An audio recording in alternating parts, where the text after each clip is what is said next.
Welcome to Movies That Matter, the podcast about recent films going above and beyond the call of box office returns to boldly explore a social issue affecting people's lives.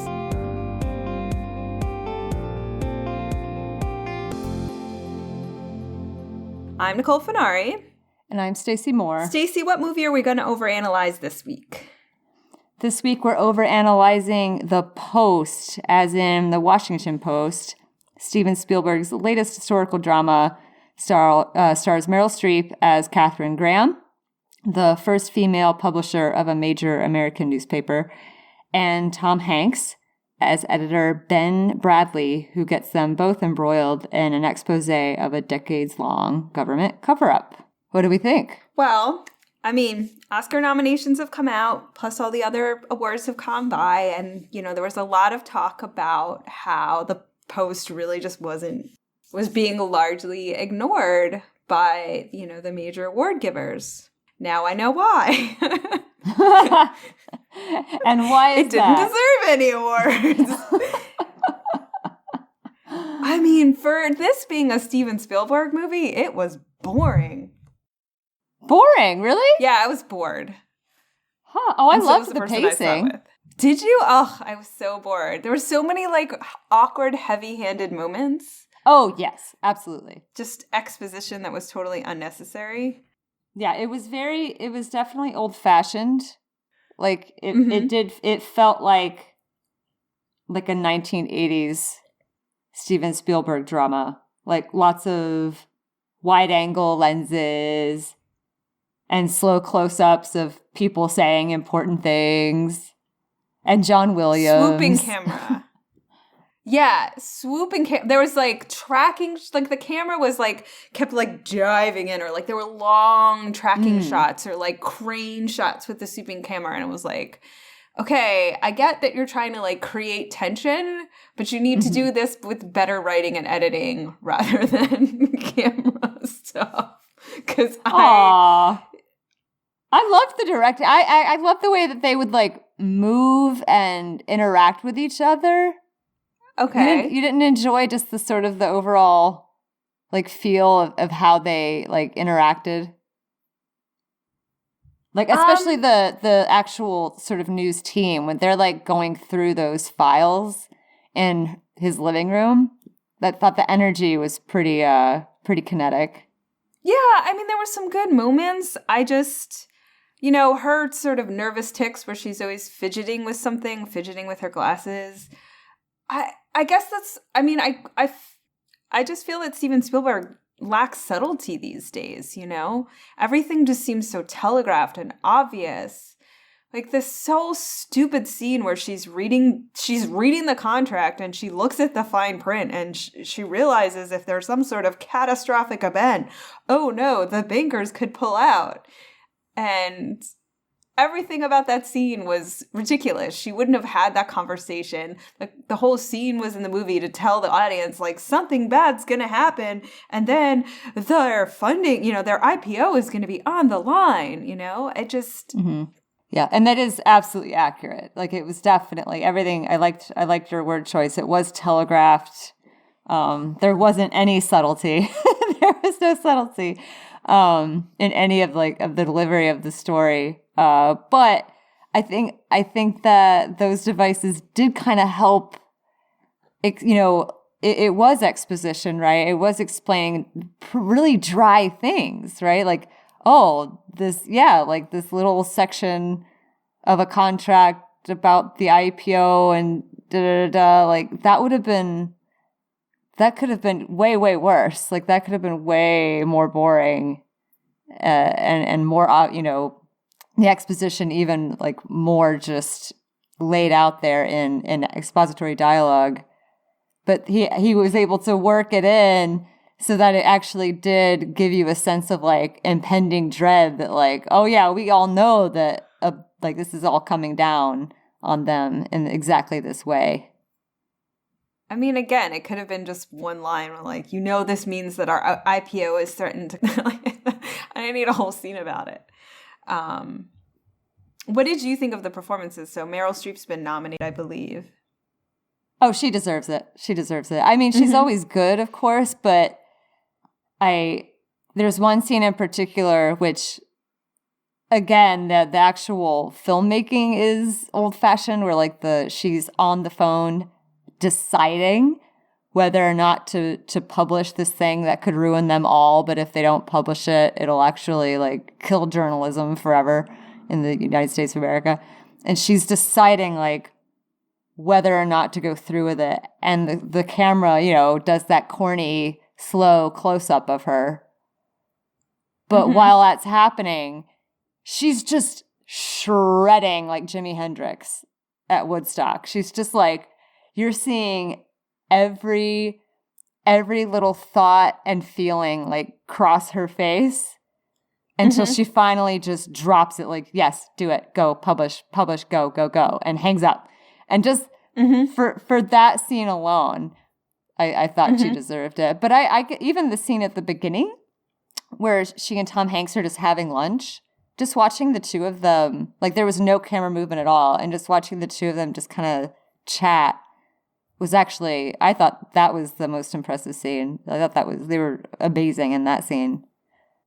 That was my favorite scene. And coming off... Yeah, okay. Yeah, and so coming off of Adam's comment from Molly's game about all the short takes, I did notice that scene and a couple of their other conversations they have are, it's one long take of just letting them interact with each other.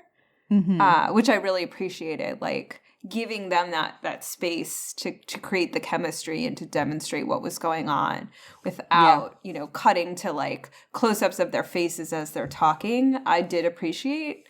But I mean, I think that's the thing. Like, it is Steven Spielberg. I expect a level of technical competence that I'm not going to expect from, first-time director, whomever. So sure. I just, I would say that I held him to a higher bar.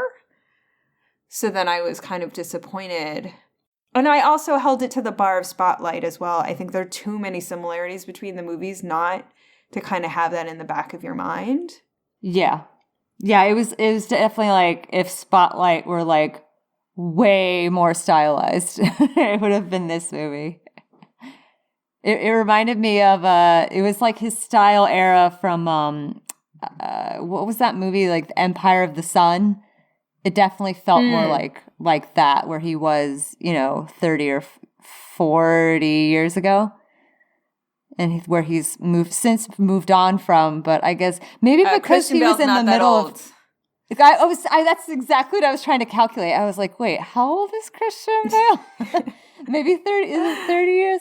Yeah, I'll have to look that up. But yeah, I'm wondering if maybe he was just sort of he was still going at the speed of Ready Player One and just forgot to slow down. Like he was just going at that pace and just couldn't stop. And because that's the rumor, right? Or maybe not. Maybe it's even a fact that he was just sort of waiting for the CGI to come back from Ready Player One, and someone was like, "Hey, what do you think of this script?" And he went, "Let's make it really quick. Let's like get all the the players together. We're doing this." And then okay. Oh, totally. He just sort of did it like while he was waiting for for post to kind of finish up. Okay. Well, yeah, and I gotta say, like, homage to oneself is a little bit lame. How did he homage himself? Oh, he did. Which, so, like, it's an homage with an homage with an homage. It gets very deep, but, so, yeah, when they finally have the Pentagon Papers and they're all gathered around and they open up the box. Just like what happens in Raiders of the Lost Ark. Like, Quentin Tarantino did it in Pulp Fiction. Like, I get it. But, like, homaging yourself is a little bit beyond the pale, in my opinion. Like, come on. Takes a lot of gumption. Yeah. Well, I did find I found the storytelling riveting. Like, I was hooked on what was happening and wanted to, and cared about what happened to all these people and whether or not, I mean, even knowing that like it all turned out okay, I was, worried that they would all go to jail, worried that Nixon would like bury them. Okay. But at the same time, like a camera would swoop in and I would just be like, okay, come on. Like, or the scene at the end where they're like, you know, they get the call from the Supreme Court that like, oh, it's like, it's all going to be fine. And justice and journalism prevail. And we're here for the governed, not the governors. And it was all just very like dropped right on your head. And I kind of was like, meh, I'm just going to wait for this part to be over. Did you think that they were trying to make some sort of weird Sotomayor reference? Because me and my friend just got like super obsessed with that for a minute there. And then I was like, no, I guess she was just some random Latina law clerk in the Supreme Court. But both of us were like, what are they trying to do there? Like, we started to get suspicious. Can you real quick like explain that to me? What did you just say? Oh, sure. So, you know, when they go into the Supreme Court and they're greeted by this like young Latina woman who's working for the prosecution, and she's Yes. like, oh, no, you don't have to wait on this line. Okay, yes. I couldn't figure out if they were trying to be like, oh, that was, you know, Justice Sotomayor when she was that, you know, like, Sotomayor. The fact yes. that she was that she was Latina, we got super suspicious. Like, what are they trying to do here? And then nothing came of it. But both of us had that thought of like, you're trying to like embed historical figures in here or whatever. I don't know. No. That makes perfect sense. I couldn't hear what you said the first time. Sorry. Yes. No. I hope so. I certainly hope so. What did you think of the ending? Oh gosh, what was the ending? In the end of the movie, they defeat Nixon. They kind of make Nixon a weird bad guy in this movie. And then Nixon's like, the Watergate. Oh, yes. No matter what, I'm going to get them. And then it's like the closing shot of, the security guard finding the tape on the door in Watergate. Well, you know, now that you say it, I didn't actually read anything into it. The only thing I remember thinking was that they quite accurately left pretty much any people of color out of the story because there were no people of color really in the story, and that they would try to put them in wherever they possibly could, which for better or for worse, right? And I thought it was, you know, fun at the end. It was, you know, a black guy was like, you know, breaking open this case. Like the police officer that makes the call at the Watergate is a black police officer. But now that you mention it, that's got to be a direct reference to like Trump having to be investigated by Mueller and everyone at the FBI or Department of Justice or God, I can't remember who Mueller works for anymore. That's got to be foreshadowing to Trump actually being let out of the White House in handcuffs, right? Like wishful thinking. I just thought it was like a fake out of a sequel. Oh. Like, because we're so used to that now. Like, they were like faking you out, and then the sequel is going to be Watergate, which I don't think they're actually planning a sequel. So it was like kind of funny. I thought it was, So I took it as like a sort of lighthearted, like, and then comes Watergate kind of silliness because, you know, we have all the president's men. I sort of took it as they were kind of poking fun at them at the every movie spawns like 50 movies out of it thing. So that's how I took it. Okay, sure. Which I thought was silly and fun. So I actually liked it, but. Well, you made me read way more into it. I don't know. Yeah, no, it's interesting times we live in. And I definitely think, you know, so there's some sort of obvious themes in the movie. Obviously, like freedom of the press. But I did think, you know, they keep hammering how everybody lied to protect sort of the institution of the presidency. That if everybody knew that the presidents were this terrible, it would embarrass us in the eyes of the world and we'd totally lose reputation. And I'm like, well, that ship has sailed. I don't know what point you're trying to No worries about that. We don't have to worry about that anymore. It's like, our president is a complete embarrassment. Yeah. Yeah. It's, there was a lot sort of at work, right? There were gender dynamics that I kind of liked that Katherine Graham was kind of shy and insecure at the beginning. She wasn't, you know, she didn't come in, she wasn't this like sort of stereotypical firebrand that like comes in and is like, I'm the, resident ballbuster now. Everyone make way. I love those characters. I think they're fun, but it was different to have someone who was just sort of thrust into the position that, against her preference by her, her husband very sadly committing her upbringing. Suicide. And her upbringing. Well, no, what was the upbringing about? So, I mean, the movie was written in part based on Katherine Graham's memoir. And it was very much the case that, she was bred to be a society wife. And that when she got married, they kind of hammer this point home a million times, like, the company was given to her husband. Like, there was never an expectation that she was going to run the Washington Post, right? She was raised to, be the woman behind the man, not the man ever. And so having to take control of the paper, which interestingly, another tidbit, which they didn't flesh out, and I wish they had provided this context. At the time, the Washington Post wasn't even the most popular paper in Washington, D.C. That was weird. I didn't realize that. That was really interesting. Yeah, I don't think they did enough backstory when she was like, it's just a little family paper. Like, of all the things they didn't drive home, that was one of them. Because, we're so used to the reach and the reputation of the Washington Post now. I had no idea it really was this little tiny local paper. It wasn't even the most popular paper in its hometown. Well, much less having a reputation even close to the New York Times. No, I did gather that from the film, and that had never even occurred to me. So that was actually really striking to me that like they were talking about like, oh, I don't know, society events and who wore what to whatever party on, I don't know, Farragut Square, whatever. And that like, oh, the New York Times was like the real big dog, but they were not even any bigger than, I don't know what, the Austin Bugle or whatever. I thought that was so surreal to me to think of the Washington Post as just like this little like neighborhood newsletter, essentially. Yeah. So, you had the gender dynamics, and you had, I think to me that, like, again, the most interesting story or the most interesting issue for me is the leak itself.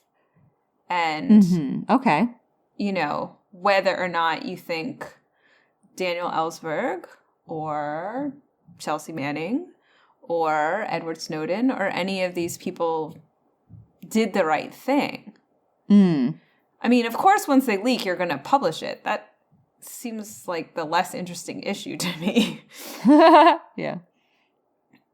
Although publishing means you could go to prison. Like that's a huge choice. I get why. I get why they made this movie, and I'm not saying that. But in terms of sort of self-reflection and larger issues that are relevant to us today, to me, it's, when what's the difference between somebody? Yeah, what's the difference between somebody who leaks and somebody who's a whistleblower? Like, there's a great New Yorker article. Apparently, the article is by Malcolm Gladwell, who I love, but apparently John Cusack arranged a meeting between Daniel Ellsberg and Edward Snowden. What? So they could talk. Yeah. And he held a stereo over his head while they talked? Yeah, it's such a weird, it's like truth, truth is stranger than fiction. Yeah, sure. But so apparently in this conversation, it became very clear that they just didn't see each other the same way. Interesting. At all. Really? How did what was the difference? Daniel Ellsberg had actually tried to whistleblow. He had gone to a couple members of Congress, if I'm recalling this correctly, and to try to get them interested in the Pentagon Papers and to making it public themselves, and they wouldn't act on it. Okay. And their motivations and, were different. And so Ellsberg just very much, and they make this a point in the movie, like he very much curated what he took, so as not to be very careful not to endanger the United States position in the war or anybody, actively working. And Edward Snowden definitely, he could have taken a lot more than he took, but he just was like, the American people have a right to know. He endangered a lot of people. He endangered a lot of officers. Yeah. No, I think those are two, I mean, since you bring it up, those 2 points are actually the 2 points that I don't think Snowden's a hero. I don't think he's a bad person. It seems like his heart was in the right place, but he absolutely did not go through the proper channels. There are channels in the CIA to like voice dissent. He didn't even try on any on any level. He didn't go through any of the first steps, and he did like endanger a lot of people who put their lives at risk every day to serve their country. And I absolutely agree with Daniel Ellsberg on that. I'm with him 100%. What do you think? The little anarchist in my heart. I mean, I think that's what it comes down to, is whether you're trying to destroy the system or just expose the system, right? Okay. So Ellsberg was definitely trying to expose the system, but not destroy it. He fundamentally believed in, the faith of the United States government and the American people. And I don't think Edward Snowden, I think he was ruled by ideology. Like, the one thing I will say about Edward Snowden, I don't think he did it as a prank or as a lark. Right. Like, I think he was horrified by the information he had and felt like people should know. So for whatever else, I don't actually question his motives. Execution is a different thing. But I think his motives were in, a very different generationally, information was made to be free. So, Napster era, like kind of motivation of just everybody should know everything. I guess this is a very long-winded of saying was part of what Edward Snowden was against was secrecy itself. And I don't think that the leak of the Pentagon Papers was against secrecy itself. Right. Against classification of sensitive documents. And my position is I am probably much closer to being against secrecy itself. But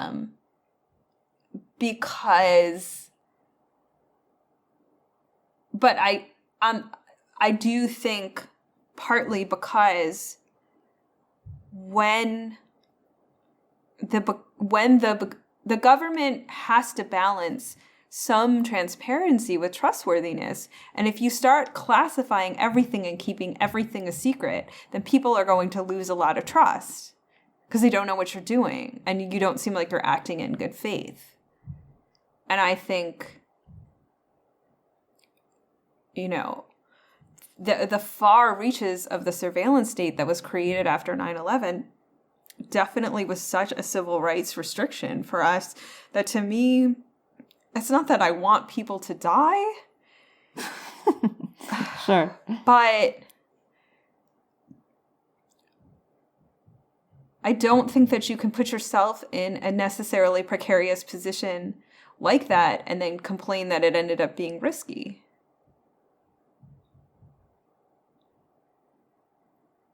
Like, the job was not without risk. You knew that going in.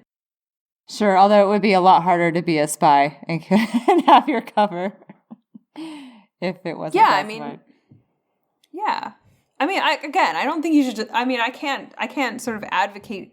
I wouldn't deliberately put people in harm's way, but my sort of coldly rational economist heart is like, how many people would have to be put in harm's way for the greater good? Like, I can't. I'm not. I'm just more radical than that. Yeah, sure. Although, as you pointed out, that the movie itself is definitely more focused on the journalist's role in that. Like, Daniel Ellsberg is more the setup, and then their choice is you know, do we endanger our own ability to publish by publishing? But then by not publishing, do we end the very meaning of publishing and in fact end it in so doing? Like it's almost like a catch-22 that they went, well, you know what, let's just stick to our guns and go ahead and risk being A, like put out of business, and B, all thrown in prison. Because at least we did this one right thing. Sure, but at the same then it worked out for them. Yeah, I mean, that is, I think the problem I had with that very noble message, nonetheless, in the world I live in where there is fake news, watching an entire movie about how, you know, the integrity of journalism just seems totally beside the point. Yeah? Yeah. How so? Because you can, in today's world, the Washington Post can publish the Pentagon Papers, the leaked files about Trump having colluded with Russia, and nothing would happen. Everybody who's pro-Trump or seriously embedded in, you know, party ideology would be like, it's fake news, but what about this other thing? Like, it wouldn't have, like, truth has no meaning in our world anymore. Like, none of it matters.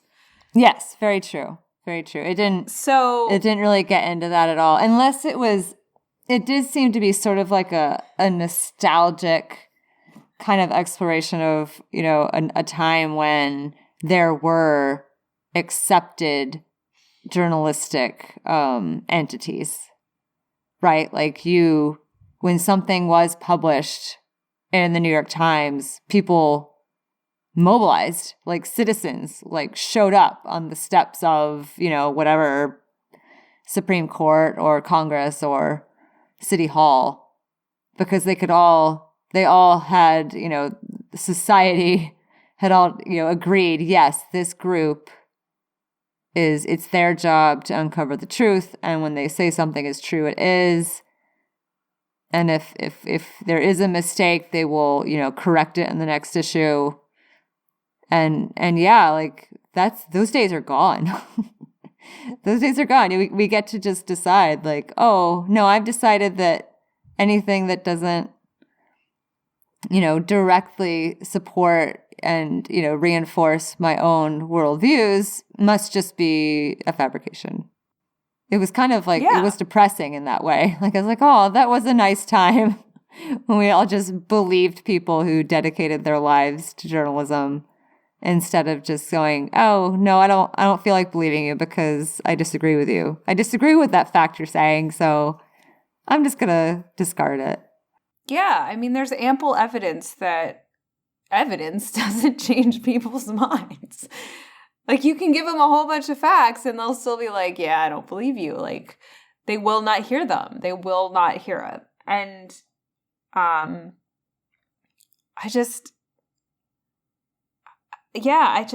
guess, I mean, I knew the story. I sort of knew the steps. And, you know, I found the message somewhat irrelevant to my life these days. And so it was, you know, it just seemed like the wrong movie at the wrong time. And I think that's why it's fared so badly. Like, I just don't think it resonates with people the way you can make 1,000,003 movies about World War II, and that just never like, probably everybody's super into Nazis for whatever reason. Yes, Oscars out their asses, as as I don't know, Ricky Gervais says. Yeah, probably the only aspect that is more timely of the Post is the, you know, I think it's Daniel Ellsberg is given the little line about when the when the president says an attack on me is an attack on the state, isn't that him saying I am the state? And how disturbing is that? And that is disturbing, and that is occurring currently. That is, when Fire and Fury came out a week ago or 2 weeks ago. Our President Trump declared that he would be trying I guess looking into making libel laws stricter. And what he means by making libel laws stricter is just making laws that say you can't say anything unflattering about Donald J. Trump, which is a mess. that's a mess. Also, another, just fear that I have that the movie brings up is that, and I've talked to people about this. I'm like, what if he colluded? What if he committed an absolutely traitorous, impeachable offense and nothing happens? Oh, yeah, I live in fear of that. You know what I mean? Because, the Republicans are already, they're preemptively trying to not even discredit Mueller and the FBI, but just discredit Mueller and FBI amongst their supporters. Right? They don't even need there to be any actual evidence that Mueller and the FBI are like not fit to run the investigation. They just need enough Trump supporters, enough voting people to believe whatever slander they're, giving out to these folks. And then, and enough, so that they have enough support not to impeach him in Congress. That's all they need. Right. That is all they need. And that's when we've become a banana republic. That's when the corruption has just reached critical mass, and America is dead. America's just dead at that point. Yeah, that's when we either have a coup, which very banana republic-y. We run the risk of a government, an executive branch unchecked. Mm-hmm. And how that can completely destroy this country. And I'm such a pessimist. I'm such a cynic in that way. Like I'm really fearful that that's how this is going to go down. That we're actually going to find credible evidence to impeach him, and then no one's going to do anything. And I really don't want to be reminded of that. Like I don't want to go to a movie and I'd be like, oh gosh, everything's going terribly. I'd say that's actually the most likely scenario. If I had to bet money, I'd say that's it. That's how this goes down.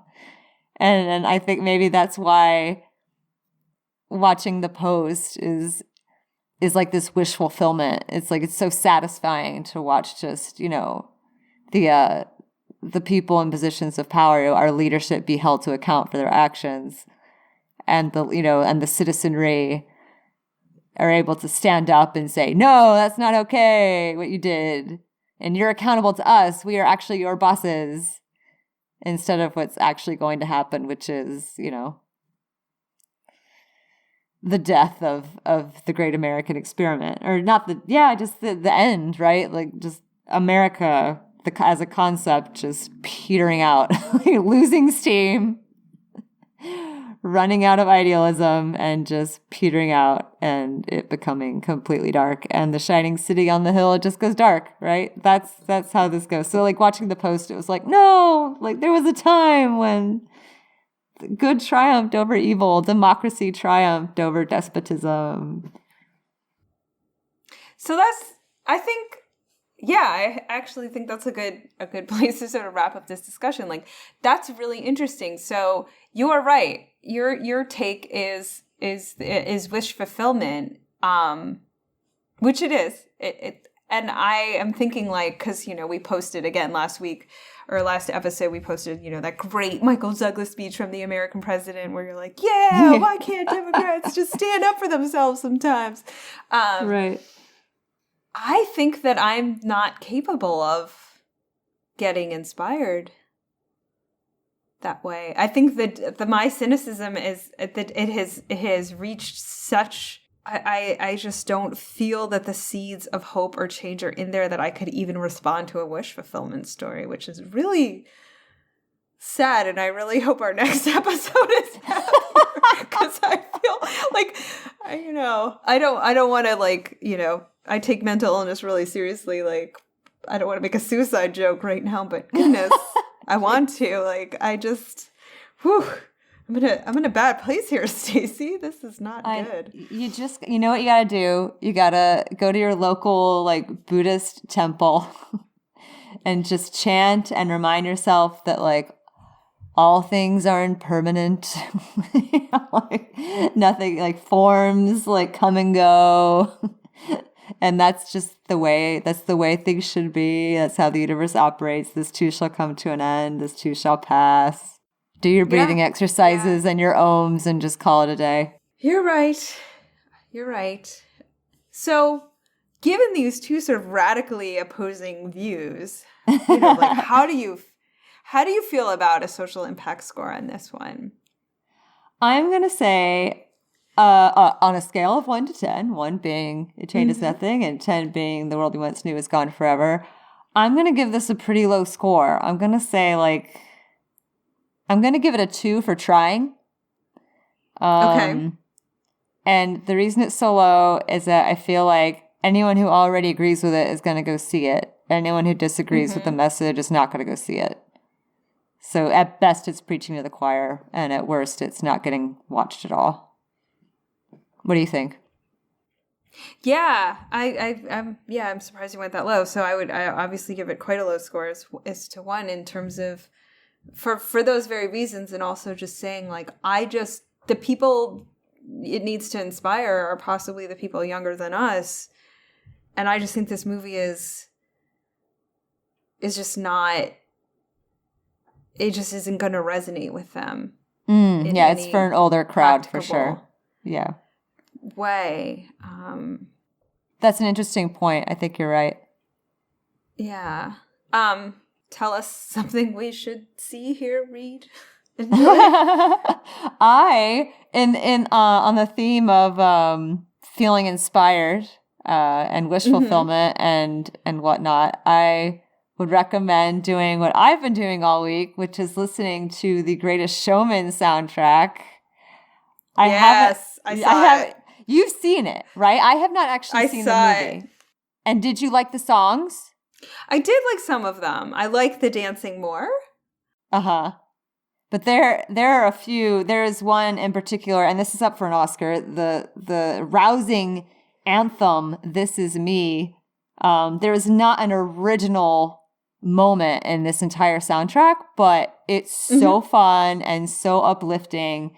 And especially that song, This Is Me, it's just, at the end of it, you just want to go, like, I don't know, just step up in the center ring and do some acrobatics or something and feel like you could take on the whole world. Like, I don't know. It's really been putting me in a good mood all week. So that's my recommendation. Yay! I'm going to recommend, which to me is the perfect companion piece to this movie, The Post, the Errol Morris documentary, The Fog of War, which is basically a documentary-long interview with Robert McNamara about, why he lied about the Vietnam War and the decisions he made along the way. Wow, that would be interesting. Check it out. Okay. Yeah, apparently there's another one where he tried to do it with Donald Rumsfeld, but Donald Rumsfeld was, like, so slippery. Everybody's review of the documentary was like, it was a great documentary, but you cannot pin Donald Rumsfeld down on anything. Like, known unknowns and... Yeah. Yeah. As Donald Rumsfeld said to Louis C.K., I didn't just fall off the back of a turnip truck. Follow-up recommendation on that, James Comey's Twitter feed. That man is a saint, and I would follow him anywhere, especially on Twitter. Interesting. Cool. Yeah, check it out. He's a bodhisattva, that guy. Yeah. Well, we hope you enjoyed this episode of Movies That Matter. If you didn't, I'm sorry. I brought everybody down. But please take a second to leave a review on iTunes and recommend it to your friends. Of course, check out our website, www.moviestohatmatter.com. jupiterpodcast.com for links to things we've discussed, and they'll be in the show notes. If you want to talk to us, leave a comment on our Facebook page or on Twitter with our tag @MoviesMatterPod. And check Twitter to find out what movie we're overanalyzing next. And remember, movies matter. And so do you. We'll see you next time.